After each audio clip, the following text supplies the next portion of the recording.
Que a graça e a paz de Jesus estejam com você e sua família.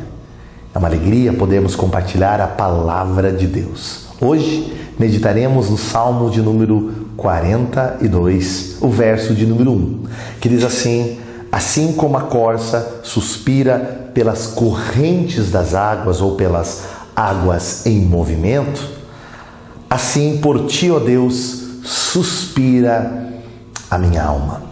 A gente não sabe muito bem em que contexto o salmista se encontrava quando ele escreveu essa poesia ou este salmo. Mas provavelmente é alguém que estava distanciado do templo de Jerusalém, do ambiente do culto e do sacrifício. Isso aparece no contexto por inferência. E com saudade do culto a Deus, ele inicia provavelmente em um momento de crise existencial, porque ele fala de muita angústia na alma. No momento de conflito interior, o salmista começa falando de uma sede, uma necessidade que ele tinha. Em meio a uma situação tão antagônica e contraditória, ele escreve este salmo, este hino para ser acompanhado com instrumentos, dizendo: assim como a corça anseia, suspira, brama pelas águas. É extraordinário que a corça, aquele pequeno mamífero, ela tem uma atitude bem interessante em relação às águas. A história nos mostra em várias literaturas e poesias antigas sempre esse animal fazendo parte das expressões artísticas, musicais, de tão presente que ela era na vida do contexto do Oriente Próximo. E esse pequenino animal, ele fica à procura da água naquela região árida. E ele levanta o seu focinho como aquele que procura as gotículas de água no vento, indicando aonde ela está. E se não encontra, logo ele então encosta no chão e começa a procurar a vibração das águas. E a metros de distância ou de profundidade, ele tenta sentir, perceber a água. E quando assim acontece, então começa a emitir um som com muita força, muita vivacidade, e ele se move, este animal, em direção às águas. Por isso que precisa das águas correntes, das águas em movimento, porque entende que se prosseguir, o seu instinto lhe leva a correr e toda a sua força, sua energia, sua disposição é impregnada, é empregada, é envolvida e disponibilizada a encontrar a fonte das águas. Porque chegando lá, normalmente salta ou adentra as águas e procura águas profundas. Sabe para quê? Primeiro, para matar a sede, refrescar, hidratar, banhar-se. Mas também, segundo os especialistas nesse tipo de animal, quando está em movimento pelas águas, libera um odor, uma endorfina que chama a atenção do inimigo, do caçador. Então, quando pula nas águas, além de ter aquilo que necessita para a sua própria hidratação, se limpa e tira o odor que chama a atenção do inimigo. As mesmas águas que matam a sede, refrescam, hidratam, falam de proteção. Por isso, a corça anseia, brama, grita e corre. Muitas vezes o seu movimento chama a atenção do inimigo que vem atrás dela, mas o foco não está naquele que tenta lhe atingir. O foco está em encontrar as águas. Porque quem compreende a importância, a necessidade e a oportunidade de encontrar uma fonte de água, o que fala de vida, então não está focado em quem lhe persegue, naquele que lhe oferece perigo. O propósito, o foco central está em encontrar as águas. Por isso o salmista diz: como a corça anseia, suspira, brama, emite um som pelas correntes, pelas águas em movimento, que levam à fonte, por águas vivas, águas límpidas, potáveis. Assim a minha alma suspira, anseia, deseja profundamente. De forma metafórica, podemos entender que Deus é uma fonte de vida, no qual, quando eu foco, quando eu centralizo, quando eu me movimento em direção a Deus, mesmo que o inimigo corra atrás de mim, tente me atingir, me prejudicar, a Bíblia nos mostra que há um Deus, que é um local, um ambiente de refúgio, de fortaleza, de refrigério para a alma. É esse Deus que me lava e me limpa daquilo que chama a atenção do inimigo. É ali que o inimigo não me atinge. É quando eu estou nas águas profundas que agora eu sou levado, movimentado por elas, pelas correntes dessas águas. O que é que nos move? A sede, o desejo principal da corça é encontrar as águas. O salmista diz: eu preciso de Deus nesse mesmo nível. Eu tenho necessidade, dependência de Deus desse mesmo nível. Eu dependo dele para matar a minha sede, para me nutrir, para me lavar, para me limpar, para refrigerar a minha alma, para me proteger do inimigo. Deus é essa fonte.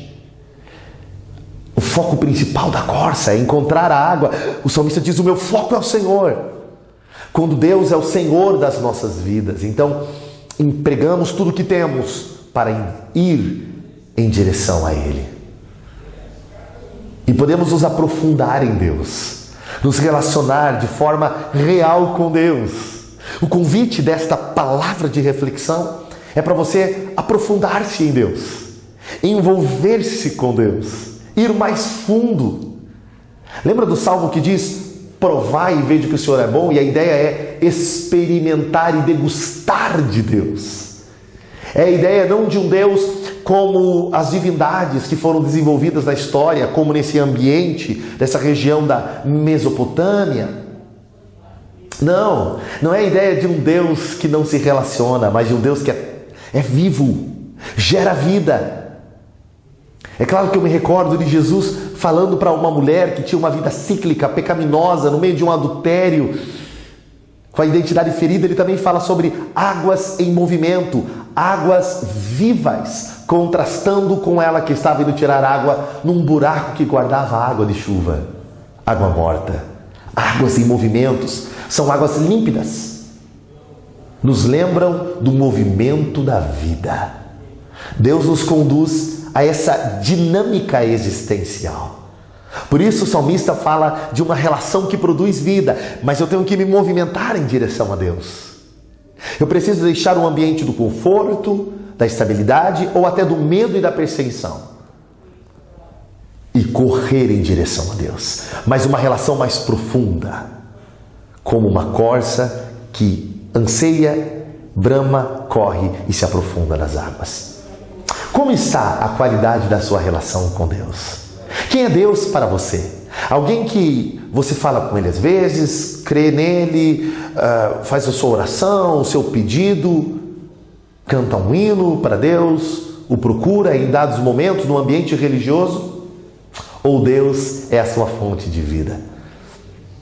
Tanto no livro de Isaías fala sobre aproximar-se de Deus e de graça beber dele como rios de água viva e receber a vida de Deus, como o próprio livro de Apocalipse nos mostra esse trono, esse rio que corre, referindo-se ao Senhor. E em João 7, a partir do versículo 38, 39, no ambiente da festa dos tabernáculos, Jesus fica em pé no último dia da festa e fala para as pessoas vir a Ele e beberem dessas águas vivas, e diz o texto que é o próprio Espírito, o Espírito de Deus.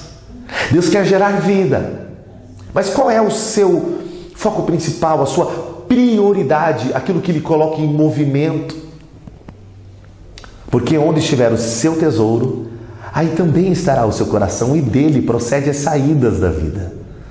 É interessante que vivemos nos dias do utilitarismo, da correria, em que o ser humano vive pela troca, pelo benefício, pela sobrevivência. O salmista nos convida a uma outra relação com Deus, muito mais profunda, muito mais real. Aprofunde-se em Deus, Corra, brame, suspire, anseie por Deus. E ele continua nesse salmo dizendo: eu tenho esse desejo, a minha alma suspira. Alma, a ideia da espiritualidade do homem, a gente pode pensar no coração, no sentido de sentimento, de razão, de volição, vontade própria. Aquilo que eu sou, a minha existência deseja, anseia por Deus. Eu preciso de Deus. Assim como a corça precisa da água. Dependemos de Deus. Ele diz: a minha alma precisa de Ti, ó Deus. Eu dependo do Senhor. Mas ele continua. Olha o que ele diz no verso 2: a minha alma tem sede de Deus, mas do Deus vivo. A minha alma tem sede do Deus vivo. Por isso, correnteza, água em movimento, estamos falando de um Deus vivo. Estamos entrando no seu lar, aí quem sabe no seu carro, você talvez esteja conectado conosco através da TV Mão Amiga, seja via TV a cabo, pela internet, pelas mídias sociais, pelo canal da igreja, e talvez você está dizendo: eu também creio em Deus, mas você crê num Deus vivo. Nós estamos declarando hoje que Deus é vivo. Ele gera vida. Não estamos falando de um Deus que tem olhos, mas não vê, pés, mas não anda, mãos, mas não toca, ouvidos, mas não ouve. Um Deus que não se movimenta, que precisa de andor para ser conduzido, vela para ser iluminado, de incenso, de um sacrifício ou oferenda, para então ser favorável. Não, falamos de um Deus vivo, real, existente, de uma pessoa. Um ser que sente, pensa, fala, age, tem sua própria vontade, e nele nós existimos e acontecemos. A vida se sintetiza em Deus, acontece em Deus. Ele é o início e ele é a própria completude e a plenitude da existência. O Deus vivo. Nós podemos nos aprofundar em um Deus vivo, se relacionar com um Deus de verdade. Onde você estiver, aonde esse programa chegar, em qual local do mundo que o Senhor levar essa mensagem, nós queremos declarar o Deus vivo. Aprofunde-se em Deus. Alimente-se de Deus. Lave-se em Deus. Refrigere-se em Deus. O Deus vivo. O salmista está dizendo assim, a minha essência, a minha alma quer o Deus vivo. E é tão interessante que o ser humano tem esse desejo por Deus. Em toda a raça, tribo, língua, nação e época, procura um Deus. Fazem deuses para si, projeções suas. O ser humano está à procura de uma divindade, alguém que responda à sua existência. O salmista fala de um Deus vivo. Mas ele continua escrevendo, olha que interessante. Olha o desejo dele. Quando eu irei e me apresentarei diante da face de Deus. Essa expressão é muito importante, muito cara nas Sagradas Escrituras, tanto no Antigo como no Novo Testamento. Contemplar a face, adorar diante da face. Há uma expressão usada por Paulo para adoração, cujo significado original é beijar a face de Deus, expressar adoração, servir e reconhecer essa face bela, santa de Deus. Estamos falando da onde tem a visão de Deus, de onde tem a voz de Deus, a identidade de Deus, a característica de Deus, a face de Deus, a expressão de Deus. Olha que interessante, quando eu irei e me apresentarei diante da face desse Deus. Porque para esse salmista, ansiar por Deus e desejá-lo é ir em direção ao ambiente onde ele é adorado. É se colocar diante da face de Deus. Quem tem Deus como prioridade, vai em direção a Deus. Não é que Deus não esteja em todos os lugares, mas a Bíblia nos convida ao comprometimento, ao relacionamento e ao desenvolvimento da espiritualidade coletiva e comunitária com o mesmo propósito para buscar a Deus. E isso vai ficar claro no Salmo, quando ele vai lembrar quando se reunia para adorar a Deus com outras pessoas. Isso mesmo, o culto, o espaço dentro da igreja é esse convite para juntos no mesmo propósito nos reunirmos em torno de quem Deus é, para reconhecê-lo e para adorar, louvá-lo diante da sua face. É então interessante que em dado momento da história, um profeta chamado Isaías, isso está no seu livro, capítulo 6, viu o Senhor assentado no alto sublime trono e diante da face dele santa, seres criados só para adorar, seres espirituais como anjos que pegam fogo, a palavra é serafim, seres que ardem em fogo, eles não conseguiam nem olhar para a santa face de Deus, por isso cobriam suas faces com duas asas, com duas os pés, com duas voavam, dizendo um para o outro a respeito de Deus: Santo, Santo, Santo é o Senhor dos Exércitos. A ideia é santo, santíssimo e extremamente santo, separado, consagrado, longe do mal. Olha que extraordinário, é dessa face, é dessa presença digna, gloriosa, magnificentíssima que o salmista diz: é dela que eu tenho sede, porque se eu tenho sede de Deus, então eu irei até Deus, eu me apresentarei, eu me colocarei diante de Deus. Qual é o seu desejo maior? Ir a Deus para ver o que tem em suas mãos, o que Ele pode lhe dar, ou ir adorá-lo para ver a sua face? Porque é o salmista que diz: eu vou adorar do amanhecer até o anoitecer, até que eu contemple a tua face. Existe um nível mais profundo de adoração e culto, quando nós contemplamos a face do Senhor. Quando é que eu vou me apresentar diante desta face? É disso que eu tenho desejo, essa é a minha sede, essa é a minha inquietude. Quando é que eu vou? Aí ele conta como sua alma está. Veja, aquele que conhecia Deus, servia a Deus e tinha desejo por Deus, estava passando por um momento de conflito interno, externo e relacional também. Porque a nossa relação com Deus não nos isenta de tribulações. Nós somos seres humanos dotados de sentimentos, razão, vontade e muitas vezes confusos com os conflitos internos e externos. Também somos atingidos por momentos tão conflitantes. Mas o mais importante é, acima deles, lembrar da necessidade de ir à face do Senhor. Com o mesmo desejo por Deus, olha o que ele diz no verso 3. As minhas lágrimas têm sido o meu alimento de dia e de noite. Isso é, eu estou chorando muito, eu estou sofrendo muito. A minha alma está angustiada a ponto de eu chorar diariamente em diferentes momentos. No dia a dia, mesmo em meio aos compromissos, à noite, quando eu vou descansar, é um ambiente de lágrimas, de contrição. Mas ele continua com a sede e o desejo de ir para a presença de Deus. Porque a adoração a Deus é para além dos sentimentos e dos momentos que vivemos. Eu estou com saudade da presença. Minha alma está muito angustiada. Lágrimas. Diversos momentos, homens e mulheres de Deus na história da Bíblia passaram por momentos de choro e lágrima. E a Bíblia nos diz que bem-aventurados que choram. Nos conta que esse período do choro pode até durar uma noite, mas que a alegria vem pela manhã. Ele diz: eu tenho chorado muito. Ele está em um momento difícil. E aí, no meio desse conflito e do choro, olha o que o salmista faz. Verso 4. Ele trabalha com a memória. Sim, a Bíblia diz: quero trazer à memória aquilo que me dá esperança. No meio do choro, ele se lembra. Ele diz: lembro-me destas coisas. E dentro de mim se derrama a minha alma, todo o meu ser. Do que ele lembra? De como eu passava, eu ia, eu caminhava, fazia uma romagem com a multidão de povo. Eu guiava eles em procissão à casa de Deus. Ele lembra quando ele estava com muita gente, guiando eles para ir para o culto, na casa de Deus, no templo, provavelmente de Jerusalém. Ele lembra.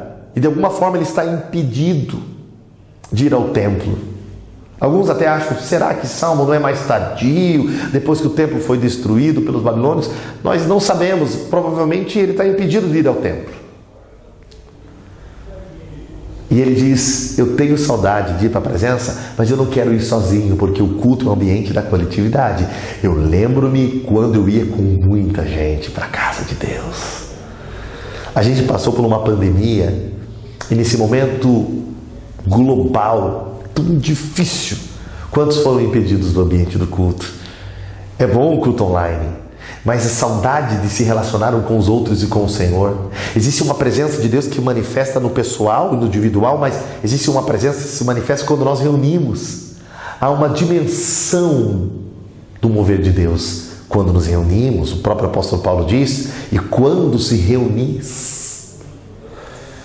A Bíblia mostra Jesus reunido, revelando certas coisas na individualidade e outros no meio da multidão.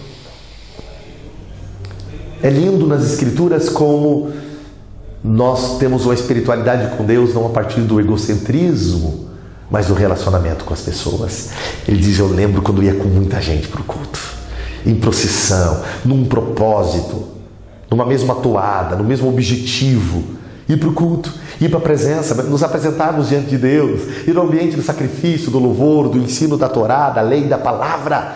A gente ia para um ambiente para celebrar as festas e lembrar dos feitos, livramentos e das promessas do Senhor, deixar para a próxima geração um legado, ser dessa forma uma testemunha através das simbologias do culto e das festas aos povos. Eu lembro desse ambiente de quando a gente ia, e a gente não ia triste. Olha o que ele diz: a gente ia entre gritos de alegria e louvor, multidão em festa.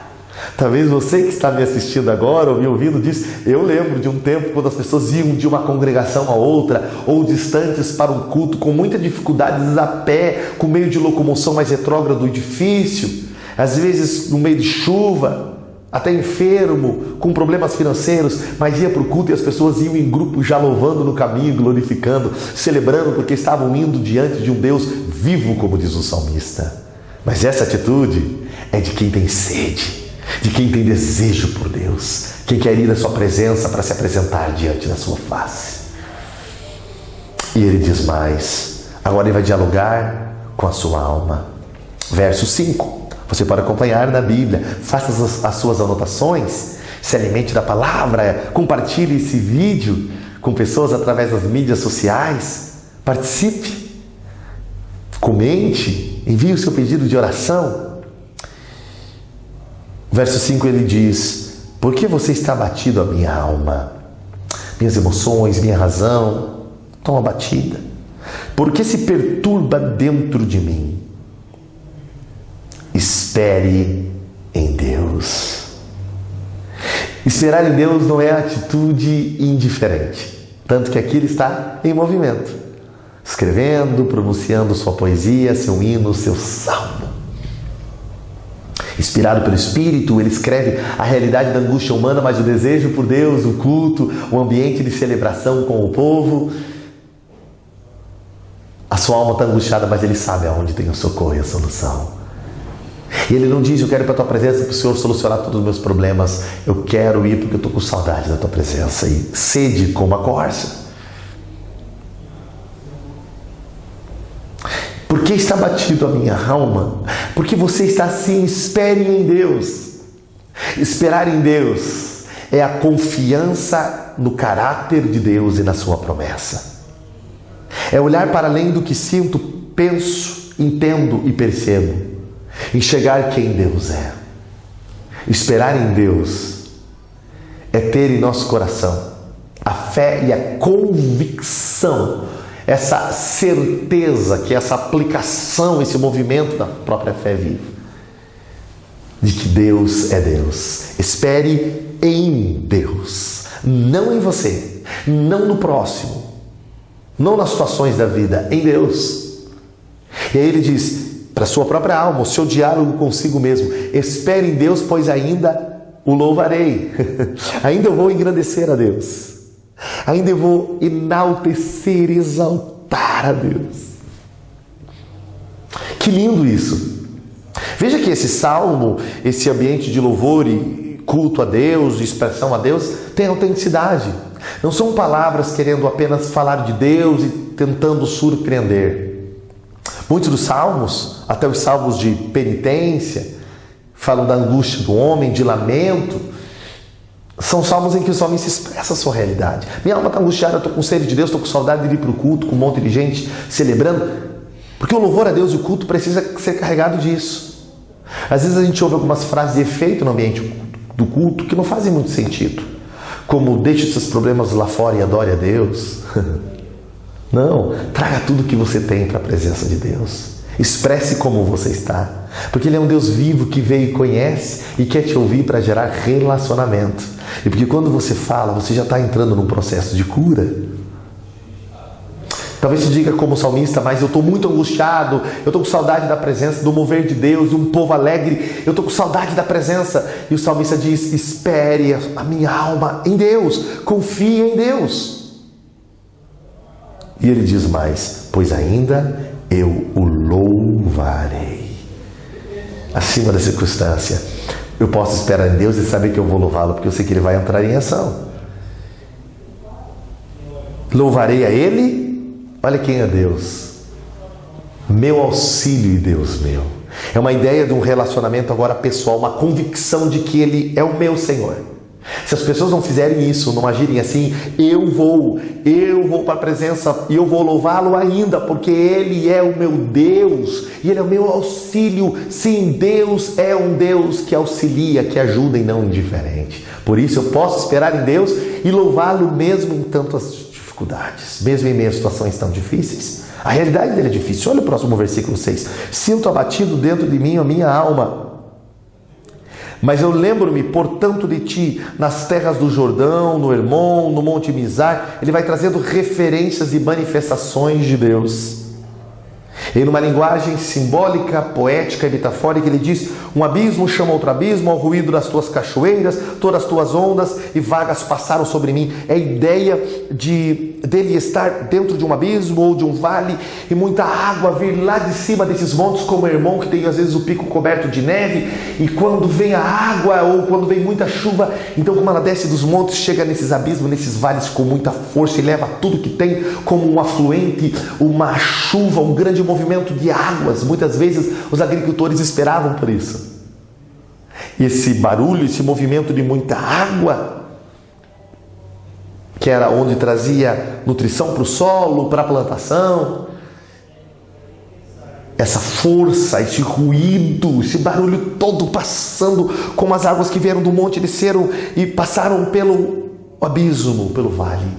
Ele disse, mesmo que a situação esteja assim, como que um barulho passando por cima de mim, esteja nesse nível, de como se fosse águas batendo num abismo. Verso 8. Contudo, entretanto, durante o dia, o Senhor me concede misericórdia, e a Bíblia diz que elas se renovam cada manhã e são a causa de não sermos consumidos. De manhã o Senhor tem misericórdia para mim. E à noite, o Senhor está comigo. Eu acordo sabendo que tem perdão para mim. E eu durmo sabendo que a presença de Deus está comigo, mesmo no meio dessas situações. Mesmo que eu ouço todo esse barulho das águas, que minha alma está angustiada. E diz, o seu cântico está comigo de noite.